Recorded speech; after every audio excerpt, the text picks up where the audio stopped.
الحمد لله والصلاة والسلام على رسول الله. اللهم انفعنا بما علمتنا وعلمنا ما ينفعنا وزدنا علما. Assalamu alaikum. Back to our topic of al-fiqh, fiqh al-maliki. We were covering the al-ghusl, and the last thing we were speaking about, if you recall, before starting, just a reminder, this is Rabi' al-Awwal, which is very blessed, very emotional. This is the time where we remember the birth of Rasulullah sallallahu alaihi wasallam, and we should try and increase our ibadah. Remember Rasulullah sallallahu alaihi wasallam. Remember him so that our love increases. Our love for him increases, and as our love increases for him, our ittiba', following his sunnah, increases as well. Inshallah. So increase a little bit your ibadah. You do like 3 pages of Quran a day. Do 5. If you do 5, do 10. If you do 10, do a little bit more. You do more salawat al nabi. Salawat al nabi is highly recommended. You'd baqiyat al salihat. So after your salah, try and sit down and do your dhikr. Before you sleep, when you wake up in the morning, adhkar al sabah wal masa. All of those things are highly recommended to reintroduce in our lives, inshallah. This is Rabi'ul Awwal. Allahumma salli wa sallim ala Sayyidina Muhammadin wa ala alihi wa sahbihi. So last time we were speaking, I mentioned some like a story to understand the meaning of shak. When you're the companion who was walking, and the person who was the water that came down from the roof, and it wet his clothes, and he wanted to go and change his clothes, but the companion, I believe it was Umar, Sayyidina Umar, wallahu alam, radiyallahu anhum jami'an, told him not to do that, because you don't keep, if it's doubtful, you leave it. And doubtful means very low, very low in it being a reality. So you don't take something which is not a reality and then build a ruling upon it. However, when we spoke about the question, and this is Sidi Mahmoud will get into the mani and the madhi and the wadi. If someone, for instance, wakes up and he finds in his clothes, in his clothing, like at night he had a wet dream. Okay, he found something wet, but he does not know whether it is mani or madhi. Here, a shak is different because you see it. Okay, there's two things. So the shak here becomes a little higher, and it's 50-50.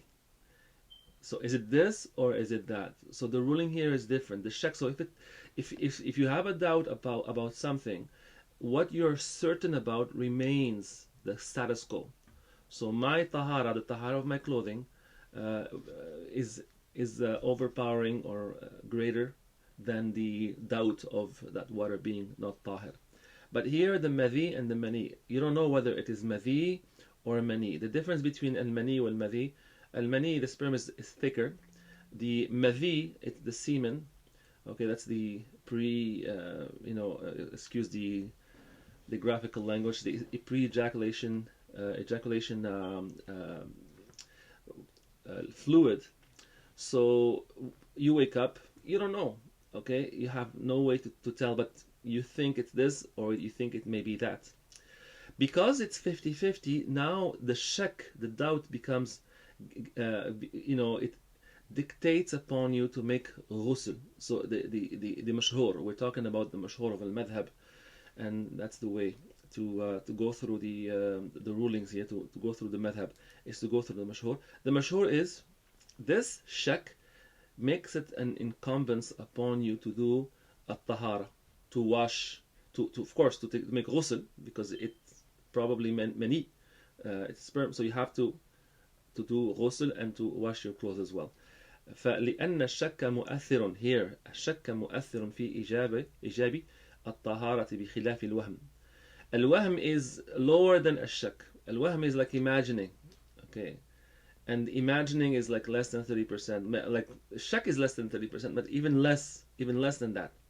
So it says فمن ظن أنه مذي Now the dhan, it's very high. A dhan is close to 90%. I think, I'm pretty sure, it's very probable, it's highly probable that it is madhi, the semen. If you have semen, if the water, the fluid comes out, you don't have to do ghusl. You just wash for the male, you just wash well, you remove that, of course. Wash your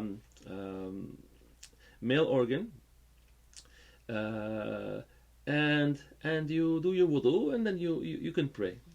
So here it says فَمَنْ ظَنَّ أَنَّهُ مَذِيٌّ وَتَوَهَّمَ فِي الْمَنِيِّ. The mani now has become has become a supposition. I think, it's improbable, but it's very probable. So in that case, the madhi becomes the most likely. In that case, if it's the madhi, then you don't have to do ghusl. Okay. فمن ظن أنه مذي وتوهم في المني فلا يجب عليه الغسل. Similarly, here it says إذا شك في ثلاثة أمور. So now, because it's three things in his head, he's doubting there's either mani or wadi or either mani or madhi or wadi. So because there's now more suppositions, then it also goes way down, and it's not necessary to do al-ghusl. So it's interesting to know these things. When you wake up, of course, you say, I'm just going to take a shower. That's fine. That's perfectly fine. But it's also very important for you to know those differences in case you cannot take a shower, in case you don't have the time. You don't, but you need to know these, very subtle differences. So if you are doubting that it is al-mani, okay, you think it's al-mani, then you should do ghusl. وجب عليك الغسل. But if it's either these three things, then it becomes lesser of a certitude. Then you don't have to do ghusl. The next question. Any questions, everyone? Is Mahdi on? Anyway, I'll go to you, inshallah. Next question. ما هو حكم من شك بأن ما هو حكم من وجد منيا ولم يدري الوقت الذي خرج منه. Also, this is very important. If someone finds al-mani, okay, I'm sure it's al-mani. There's no doubt about it. It is sperm. It is, I had a wet dream. I woke up. What do? You do, like, let's say I woke up and I saw that, but I did pray dhuhr, and I did pray asr, and I did pray maghrib, and then I realized that I have al-mani. I realized in my underwear that there is traces of al-mani. It's very clear that it is al-mani.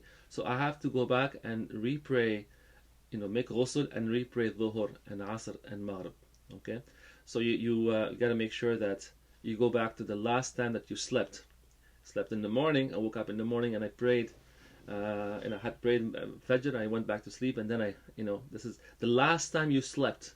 So if it's after Fajr, that's when you start doing your repeating your salah. من وجد منيا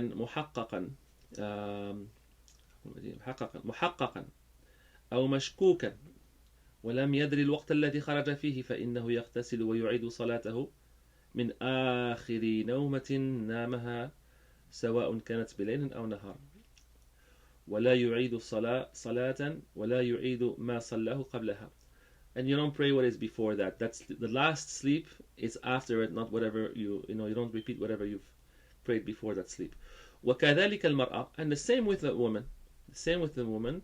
She will also be able to see the female sexual fluid. So the same thing applies for her. The same applies for both male and female. Also, the same applies for the woman. إذا رأت حيضا في ثوبها ولم تدري وقت حصوله. She finds in her clothes, the traces of the menstrual blood. She prayed the whole week, and all of a sudden she prayed. She did pray, Lord, and everything is fine. But the adhan is called for Asr, and then she finds blood.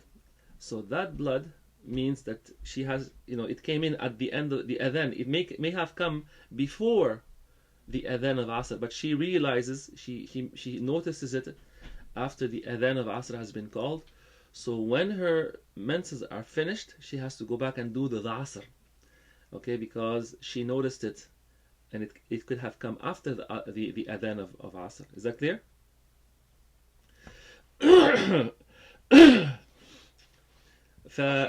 Sorry? Afwan, I just need some clarification in regards to repeating your salah from the last time you slept. Yes. So this is if you have, say, Isha time comes around, the same scenario as you were saying, and you had prayed Dhuhr, Asr, and Maghrib, and then later found within your undergarments Madi. Mani, not Yeah. Madi. Yeah. Madi, you can just change, wash the area, and then Perfect. re-perform wudu. Okay. Yeah, you don't have to repeat anything. It's Madi, no problem. Madi is not a problem. You could just wash, like you said, exactly, and do your wudu and pray. And pray. Don't repeat anything. We have a problem if it's mani. Isha time comes in, you prayed Isha, but after all day you realize that you had mani in your clothes. Then you do ghusl and you start everything from the last time that you slept. So it may be Fajr. I woke up at Fajr, I prayed, and I stayed up. So I didn't sleep after that. So in this scenario, you do ghusl and you pray everything after the last time that you slept. Clear? Yeah, no. Jazakallah khair. The other question, هل تغيب الحشفة هل تغييب الحشفة موجب للغسل في كل حالة. هل تغييب الحشفة. تغييب الحشفة is when the two sexual organs have met, and when they have met, and they have like the minimum. I don't want to become graphical, but this is part of the fiqh, is when the male organ has entered into the female organ, and just the tip, enough. So there is, doesn't have to be the entire intercourse, and it was just that. So it's like in and out, and nothing happened. That requires ghusl. Whether there wasn't like a secretion, or how do you call that, a secretion? Whether something happened or not, whether there was a conclusion in the sexual intercourse or not, as long as there is like the meeting of the two sexual organs, one needs to do ghusl for both men and women. إذا غيب المكلف جميع حشفته وهي رأس ذكره، أو غيب قدرها من قطوعها في فرج شخص مطيق للجماع، okay, ذكر, and so on and so on. I don't want to go into this. It's clear, I think, in Arabic. At this point, وجب عليه الغسل سواء أنزل أم لا. That's what we have just. And what I've just done is I explained it, and then I read the original text, and that's okay. Sometimes the scholars read the original text and they give the explanation, and I've also heard from some scholars they go into the topic, they explain it, and then the original text is recited in red. It is read, and it confirms what everything else what has been said. So this is like this is a way of presenting, which is also both acceptable. The next question I will skip. And I can share it with you after if anyone wishes, because it's not necessarily relevant for our circle. It's good for talibul ilm to know these things, but it's not 100% relevant for this, and we want to save time and finish what we're here for. The next question: هل يوجب الحيض والنفاس الغسل مطلقا? Inshallah, we will cover al-hayd. Interestingly, even for us men, we should know the basics and the minimum things that the menses for the woman. Inshallah, if woman is if any women are present, it's good. Inshallah.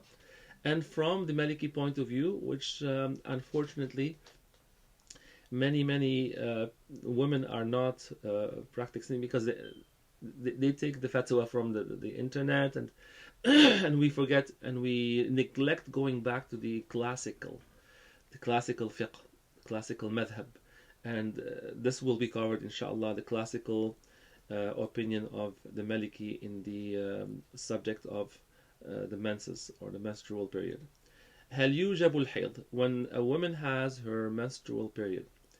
After that, والنفاس, and the postnatal phase. I will not say the postnatal blood, because not all women have blood after they deliver, but there is usually blood after a woman delivers the baby. And it says here mutlaqan.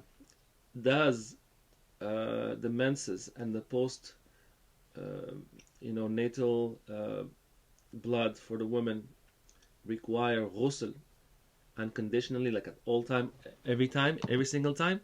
The question is it required every time to do ghusl?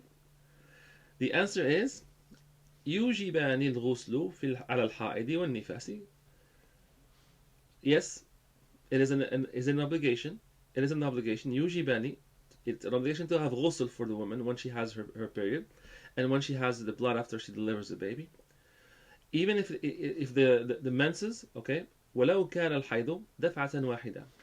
So even if her menses is very short, like one day, for her it's one day, and it's just one burst. Again, this is something that male don't know about, but the fuqaha have established these things. So there has been the blood has been discharged, and it is for that, for al-hayd, then ghusl is an obligation. Even if the baby is born and there's no blood, yes, it's also an obligation for the woman to have ghusl. This is the mashhur. So the woman has her baby, there's no blood. After that, the woman needs to do ghusl, and then only after that she can pray if there's no blood after that. ولا يجب الغسل بخروج دم الاستحاضة. A woman has her normal menses, which lasts about 5 or 6 or 7 days or 8 days or 9 days, or whatever it is. But if it becomes prolonged and it reaches a maximum of 15 days, even if she has that blood for longer than 15 days, even if that blood remains with her for longer, like the whole month, that state of blood which is with her for the rest of the month is called al-istihada. She's in a state of al-istihada. She's not in haid. She's not in the state of menses, of monthly menstrual period. She's now in a state of an extended blood state, al-istihada. I'm just giving you my own English, quick English translation for these.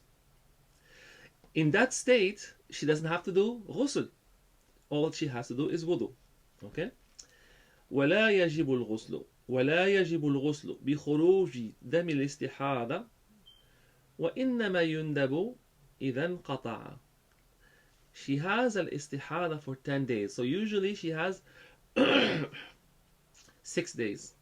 All of a sudden, it's now 12. Okay, the month after is 12. The istihada has been the hayd is I don't want to go into the details of al-istihada, but let's say now she has a blood for 17 days. So the 15 days is her maximum. 17, those 2 days she has istihada. So for those 2 days, if it stops, it is mustahab for her to do ghusl. She can go on and do wudu and pray. She doesn't have to ghusl. Okay, but after the istihada, it is highly recommended to do الوضوء. وتتوقف صحة الغسل في الحيض والنفاس على انقطاع الدم. وتتوقف صحة الغسل. The ghusl is sahih if the haid is done, the haid is the menstrual period is done, والنفاس the postnatal phase, if the blood is finished, then the ghusl is sahih. Okay, inshallah, we have an interesting topic here, and we do that in every ibadah. Every ibadah we have three levels of conditions that we cover. شروط الوجوب, شروط الصحة, وشروط الوجوب والصحة. Okay, there's the conditions which make the conditions, if they are present, it makes this ghusl an obligation. It makes an ghusl an obligation. So شروط الصحة, the conditions, if they are available, then your ghusl becomes an obligation. وشروط الصحة, so وشروط شروط الوجوب وشروط الصحة. وشروط الصحة, the conditions that if they are there, if they become available, then the ghusl is sahih. The ghusl is valid. And then the shurut al-wujub wa siha, if these conditions here, now it's an overlap between al-wujub wa siha, if they overlap here, it becomes an obligation to do ghusl, and the ghusl is also valid. Is that clear?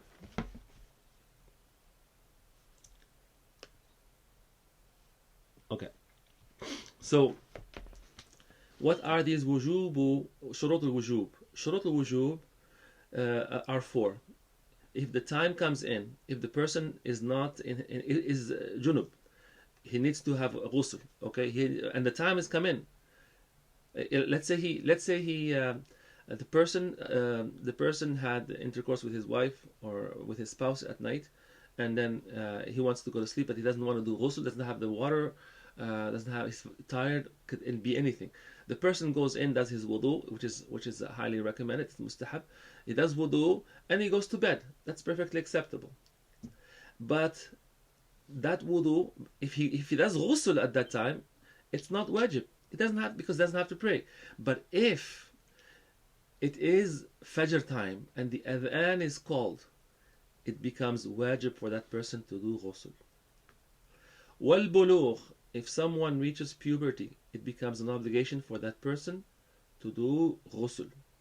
Wal qudratu ala al ghusli, and if a person is capable, like he's not sick, is not far from the water, and so on, then it is an obligation to do ghusl. وحصول موجب من موجبات الغسل.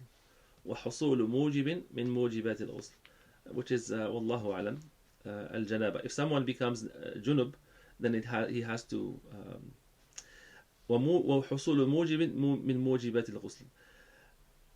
No. وحصول موجب, if something which requires ghusl becomes a fact there. What is it? What are those things that will force you to do ghusl? Tawaf. Okay, so you're going to Hajj. You cannot go to Hajj and you have janaba. So those things require ghusl, and it becomes if you want to do Hajj, then it's wajib for you to do ghusl. وشروط الصحة, the conditions which make this ghusl valid is Islam. Okay, a person who is not a Muslim, the ghusl is not effective. It doesn't become in effect, because he's not obliged. It's not it's not required of him to do ghusl for anything if he's not a Muslim. وعدم الحائل, you should not be doing ghusl with your clothes on like this. I go into the shower, okay, and I pour water over me, and I do here, and I have something between me and the water. The water there is a layer, there's like a veil between the water and my and the surface of my skin. So عدم الحائل. Okay. So there should not be any veils between me and the water. وعدم المنافي للغسل. وعدم المنافي للغسل. You're doing ghusl. You know, if recall, before we did عدم المنافي للوضوء. So you're doing ghusl and you pass wind. That does not affect your ghusl, but it affects your wudu. You can get out of there. You did your ghusl. You passed wind, but you're fine. Your ghusl is good. Now you have to go back and do your wudu. But here, if you did something which breaks your ghusl, you have to go back and do your ghusl. And we know what they are. وشروط الوجوب والصحة. Now these two conditions are overlapping. If you have conditions that make it an obligation and also makes ghusl a valid action. Al-aql. So you are a person, أعوذ بالله, loses he gets into like temporary insanity. May Allah protect us. He's temporarily insane. If he comes back to himself, okay, he does this. It's wajib and it is sahih. Okay, it's wajib and it is sahih. والخلو من دم الحيض. The woman does not have any blood. والخلو من دم. So the blood of her menses has stopped. So it becomes an obligation for her to wash, do ghusl, and also the ghusl is valid. When nifas, the same thing with the woman's, when she delivers the baby. When وبالنسبة للمرأة, that's what we are covered. ووجود ما يكفي من الماء المطلق. And if you are going to wash, you need to have enough water. Otherwise, it's not an obligation, and it's not valid, obviously. So you're going to, I need to do my ghusl, but I don't have enough water. It's not wajib on you to do it. You do tayammum. This is the same thing with wudu, if you recall. If you don't have enough water to do wudu, then it is not wajib. In fact, you should not. It will not happen. It's not necessary. Just do your tayammum. Okay? وَعَدْمُ النَّوْمِ وَالْغَفْلَةِ. And you have to be perfectly conscious, conscious and not oblivious. Obviously, then it's an obligation. Like I forget. I totally forgot. You were not obliged. If you were oblivious of the fact that you needed to do ghusl, then you were not obliged. And if you went and did ghusl or washed, it's not valid because you didn't know what you were doing. And so you have to be, first of all, you have to be up. Someone pours water over you when you're sleeping. It doesn't give you ghusl. So you have to be awake and perfectly conscious that you're doing ghusl for a specific purpose. And inshallah, perhaps this is 28 minutes. Inshallah, we'll stop here. Bi'idhnillah ta'ala. Next week we will cover موانع الحدث الأكبر. What we cannot do when we are in the state of janaba. What are the things which we should not and cannot do if we need to do ghusl first? Obviously, like salah and tawaf and so on. We will cover that, inshallah. And then we will do a quick revision. We have to be patient, inshallah. This is the plain summary rulings of al-fiqh. Wa sallallahu wa sallama ala Sayyidina Muhammadin wa ala alihi wa sahbihi.